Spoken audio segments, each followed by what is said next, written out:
പൗലോസ് അപ്പോസ്തലൻ പറയാണ്, എനിക്ക് ജീവിതം ക്രിസ്തുവും മരണം എനിക്ക് നേട്ടവുമാണ്.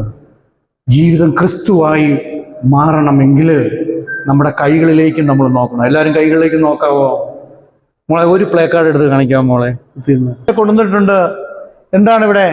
സഹായിക്കുന്ന കരങ്ങൾ എന്നാണ് ഞാൻ പറയുന്നത്. സഹായിക്കുന്ന കരങ്ങളായി മാറുമ്പോൾ അത് കർത്താവിൻ്റെ കരമാണ്. Hallelujah, hallelujah.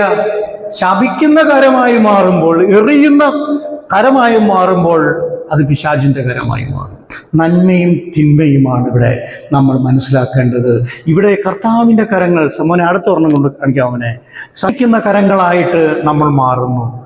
നമ്മൾ മറ്റുള്ളവരെ സ്വീകരിക്കുന്ന, അനുഗ്രഹിക്കുന്ന കരങ്ങളായിട്ട് നമ്മൾ മാറുമ്പോഴാണ് ജീവിതം ക്രിസ്തുവായിട്ട് മാറുന്നത്. മോളെ അടുത്തൊന്ന് കാണിക്കാം. നമ്മളെ അടുത്ത കരങ്ങളായിട്ട് മാറുമ്പോഴാണ് നമ്മൾ നിശ്ചയമായി കർത്താവിൻ്റെ ക്രിസ്തുവായിട്ട് നമ്മുടെ ജീവിതം മാറുന്നത്.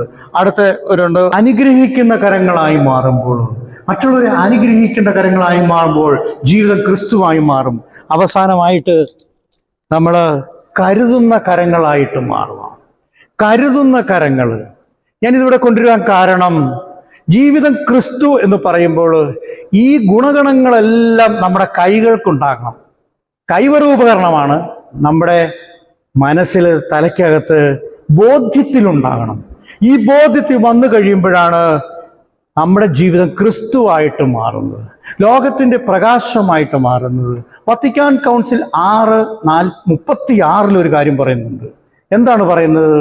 മലയോരങ്ങളിൽ പ്രാർത്ഥിക്കുകയും തൻ്റെ പിതാവിൻ്റെ ഇഷ്ടം നിറവേറ്റുകയും ദൈവരാജ്യം പ്രസംഗിക്കുകയും രോഗികളെ അനാഥരെയും ശുശ്രൂഷിക്കുകയും പാപികളെ നേർവഴിക്ക് നയിക്കുകയും ശിശുക്കളെ അനുഗ്രഹിക്കുകയും ചെയ്ത ക്രിസ്തുനാഥനെ പോലെ.